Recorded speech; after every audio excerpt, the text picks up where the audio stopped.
suspect accused in the death of the vice mayor of Coral Springs has officially been booked into jail. This is his mugshot. Stephen Bowen is the husband of the victim, Nancy Metayer Bowen.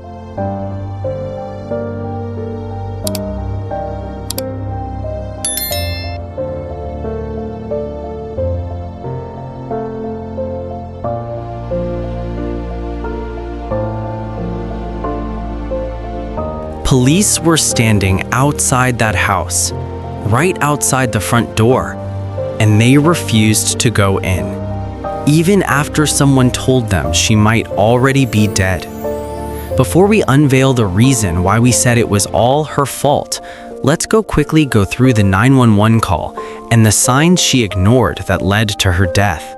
Stay with us, we will be right back to elaborate on this hard-freezing case. This is the 911 call that got released by the Coral Springs Police Department, April 3rd, 2026. And the moment you hear it, you'll understand why it stopped an entire city. It's a woman, name redacted from the audio, standing outside a home in Coral Springs, Florida. Police are already there, but they won't go in. And she is begging. A lot of new details tonight on the murder of Coral Springs Vice Mayor Nancy Metayer Bowen. We're learning more about her husband turned accused killer as 911 calls shed more light about what happened behind closed doors. Local 10's Terrell Fournay is live in Coral Springs with the latest on the tragedy. Terrell?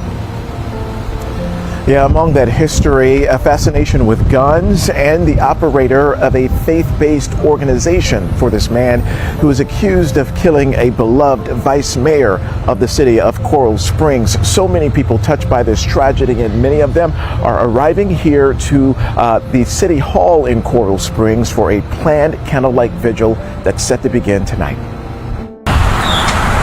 As the city flag flies at half-staff outside City Hall, mourners are continuing to drop off flowers in honor of Vice Mayor Nancy Metayer Bowen, people including her mentee. She was always there for everybody.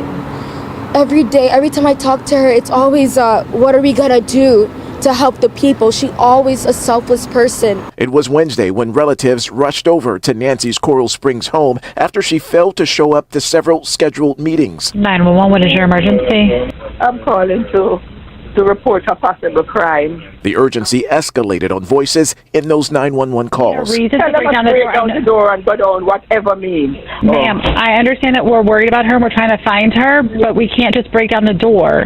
We have to have a reason. Nancy's lifeless body was found inside of her home, wrapped in a blanket and garbage bags. Detectives believe Nancy's husband used a rifle to shoot his spouse 3 times on the night before she was discovered, and then he slept downstairs afterwards, a crime Bowen allegedly admitted to his own uncle. Okay. My nephew, her husband, came to my house this morning and told me that he did something to her.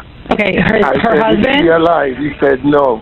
Bowen has been charged with premeditated murder and tampering with evidence. On social media, he documented a fascination with guns. State records show he has an active license as a radiology tech, and he last worked at Delray Medical Center. Nancy's loss has touched an entire community. We're doing our best to honor this incredible woman, incredible leader, incredible human being.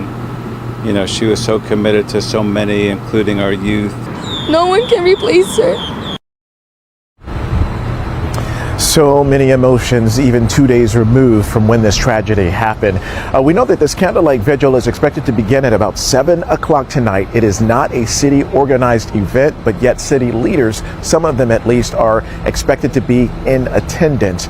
We know that the organizers, they are asking the community to bring white candles and to either wear or bring orange, all to honor the life of Nancy.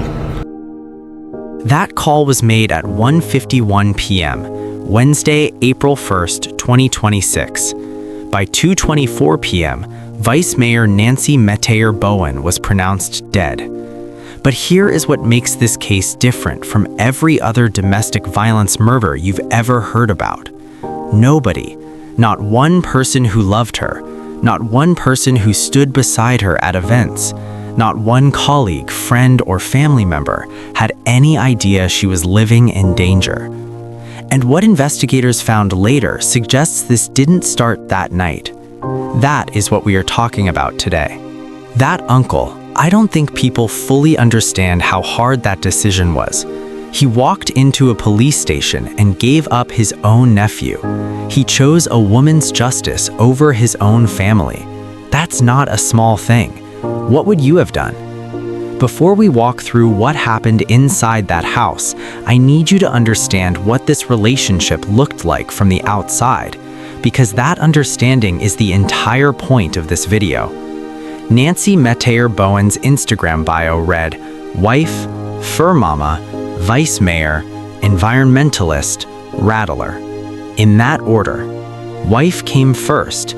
Every year on their wedding anniversary, she posted photos, videos, tributes to the man she built a life with. One post read, 3 years of building, dreaming, and loving each other through everything. Another read, 2 years with the amazing Stephen Bowen. Cheers to love, growth, and building a beautiful life together. They were high school sweethearts. They married in 2022, bought their home together in 2023. To everyone around them, they were the couple. State Rep Marie Paul Woodson said she and her husband had sat with Nancy and Stephen at events many times. She told the Miami Herald, "I never had a clue that something like that would have happened." A man who attended their wedding, Lauderdale Lakes Commissioner Easton Harrison, said publicly, "Nobody could have seen something like this coming." Those words, "Nobody could have seen this coming." I want us to sit with that phrase, because it is both true and the most important warning in this entire story. But here's what doesn't make sense. If everything looked perfect, if the photos were beautiful and the anniversary posts were loving, why did he tell his uncle she was already dead? And what was really happening inside that house that nobody ever saw? Her Instagram bio put wife before vice mayor, before environmentalist, before everything she had built. I keep thinking about that. What do you think she was protecting by keeping this private? Now let's rebuild Tuesday, March 31st, hour by hour, using only confirmed facts from the police affidavit. Sometime during the day, Stephen Bowen called his mother. He told her he'd had a panic attack at work at Delray Medical Center, where he worked as a licensed radiology technician. He told her he was going home to speak with Nancy about it. His mother told police she was not aware of any marital problems between the couple. Around midnight, a neighbor reported seeing Nancy walking her dog outside, alive, normal, her regular routine. What happened inside that house between midnight and the next morning, we do not know in full. What we know is what the affidavit says came next. According to a witness who spoke directly to police, Stephen Bowen shot his wife 3 times with a shotgun inside their upstairs bedroom that night. He used a pillow, burn marks and string wrapped around it to muffle the sound, and then he went downstairs and slept. In the morning, he wrapped her body in blankets and garbage bags. He left her in the master bedroom. He drove to his uncle's house in Lauderdale Lakes. He brought the shotgun with him and asked him to hold it for a couple of weeks. He warned him he might need gloves. He said it was a panic attack, but what happened after that call doesn't match panic, it matches planning. And what investigators found later suggests this didn't start that night. He called his mother about a panic attack. Hours later, he shot his wife 3 times, then he slept. A panic attack. That's what he told his mother. That's the last normal thing anyone knew about him before he did this. I keep thinking about what the real story was inside that house, because none of this matches panic. This matches something else entirely. Wednesday morning, April 1st. Nancy Metayer Bowen was supposed to be at a city commission meeting. She never showed. A city staffer, Luam Gurmai, texted Stephen Bowen, asked if he could let his wife know people were looking for her. Stephen Bowen texted back, texted her, she is not picking up. Gurmai, she missed 2 meetings. Do you know where she is? Stephen, where is she? Her car is not at home. He was texting city staff asking where his wife was, while her body was wrapped in garbage bags in the bedroom directly above him. The thing that doesn't fit. He said it was concern, but here's what doesn't match. A man who is genuinely worried about his missing wife doesn't call city staff asking her car is not home. He calls the police. He didn't call the police. He was building a story in real time. One source told Florida Politics that when a city employee tried to reach Stephen Bowen by phone, he sounded suspicious.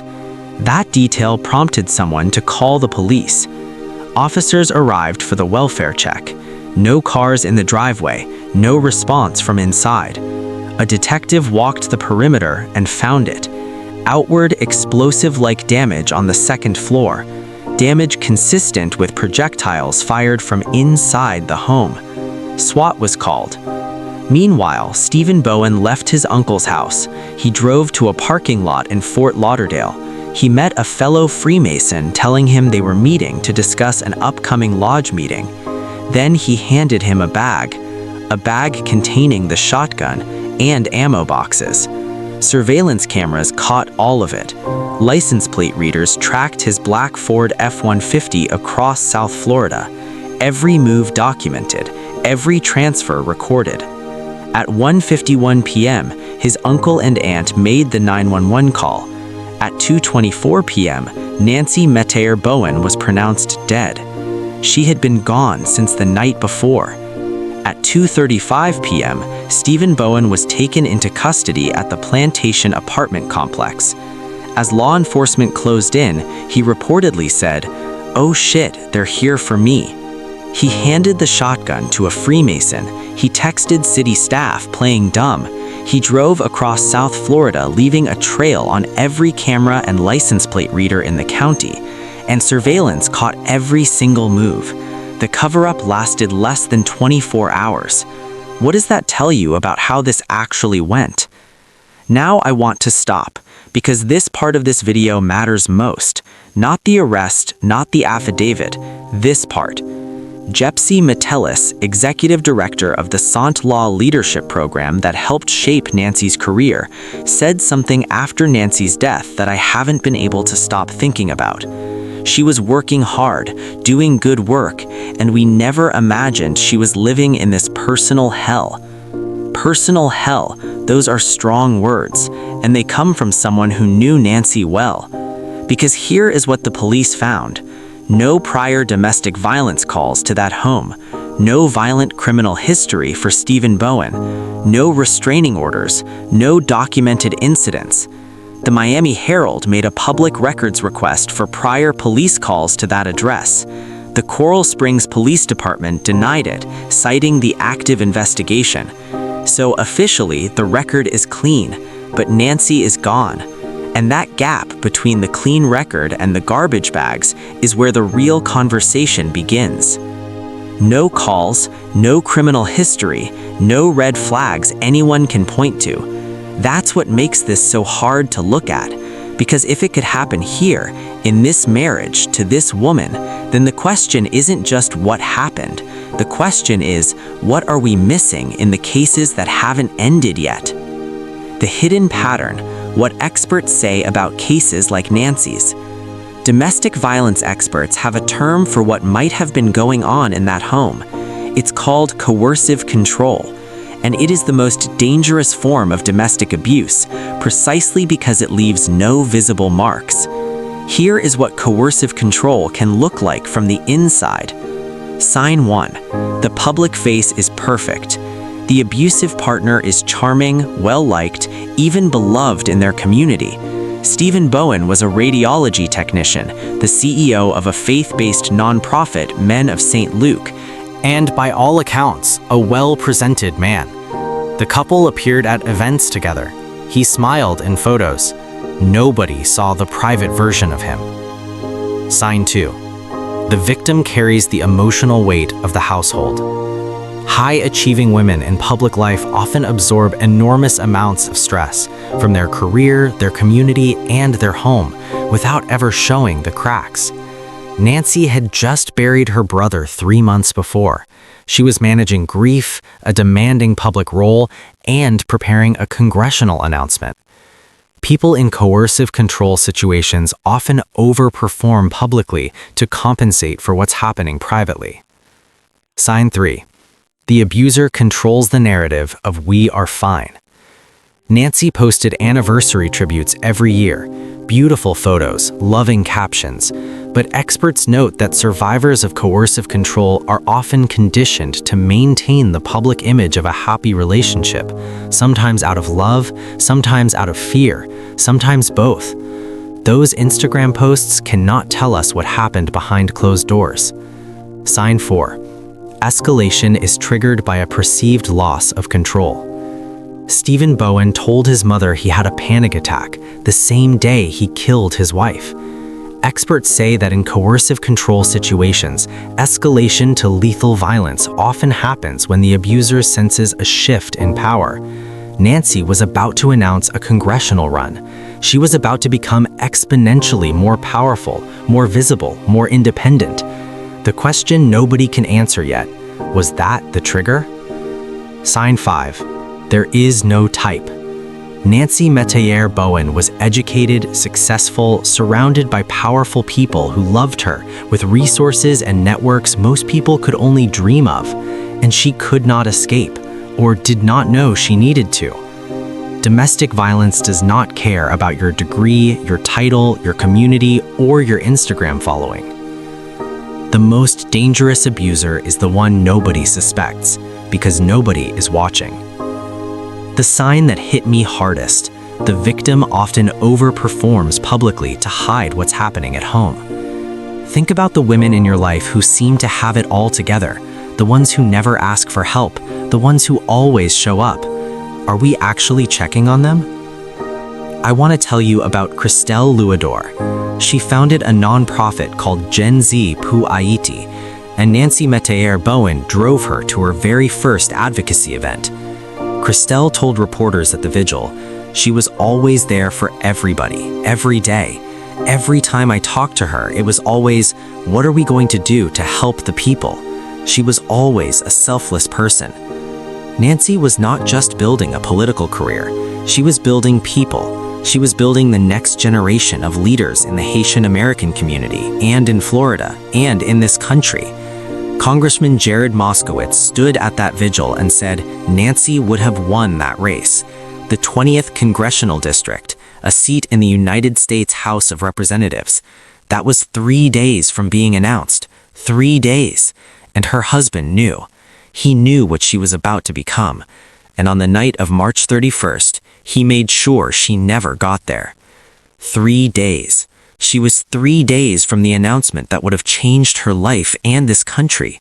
Do you think Stephen Bowen knew what she was about to do? And do you think that mattered to what happened that night? Here is where the case stands as of this video. Stephen Bowen is charged with first-degree premeditated murder and tampering with or fabricating physical evidence. He is being held without bond at Broward County Main Jail. His first court appearance happened April 2nd. He invoked his right to an attorney immediately. And then, a wrinkle nobody saw coming. The Broward County Public Defender's Office filed a motion to withdraw from his case. Their reason? Multiple members of their office had personal and professional relationships with Nancy. They said representing him would be a conflict of interest. The problem? Stephen Bowen was declared indigent. He cannot afford his own attorney. He has a constitutional right to court-appointed counsel, but the office that would normally represent him knew the woman he allegedly killed. That means a judge now has to find him alternate representation, which delays proceedings, which means this case is far from over. The public defender's office said they can't represent him because they knew Nancy. Her reach was so wide that even her accused killer's public defenders had to step aside. That tells you something about the kind of person she was. I started this video with a 911 call, a woman begging police to break down a door, an uncle who chose justice over protecting his nephew. I want to end it somewhere different. One of Nancy's closest friends said at the vigil, "That breaks my heart more than anything else, that she was living with just this insulated life that we didn't know about. Horrifying to think about." And a colleague who asked not to be named told reporters, "It's very scary. It makes you look at your own relationships differently." That is the sentence I want you to carry out of this video. It makes you look at your own relationships differently. Not with paranoia, not with suspicion, but with intention. Check on your people. Not just the people who look like they're struggling, but the ones who look like they have it all together, especially them. Because Nancy Metayer Bowen looked like she had everything together, and she was gone before anyone could ask the right question. And the biggest question still hasn't been answered. Was this planned from the beginning, or was something happening inside that house that nobody, not her friends, not her colleagues, not her family, ever got close enough to see? That question is still open. The trial hasn't started, the full picture isn't out yet, and we will be here for every development. If you or someone you know is in a relationship that doesn't feel safe, the National Domestic Violence Hotline is 1-800-799-7233. You can also text START to 88788. Please share that in the comments. You never know who needs to see it. If this video moved you, the most powerful thing you can do right now is share it. Not like it, share it. Because somewhere in your network there is a person who needs to hear this story, who needs to know that danger doesn't always look dangerous, who needs to know that no red flags is not the same as no danger. And if you want to stay with this case, because it is not over, the trial hasn't started, and there is more to come, subscribe and hit the bell, because we will be here for every development. Before you leave, do one thing. Type the name of a woman in your life who you haven't checked on in a while. Just her name, right here in the comments. Let's use this space for something real today.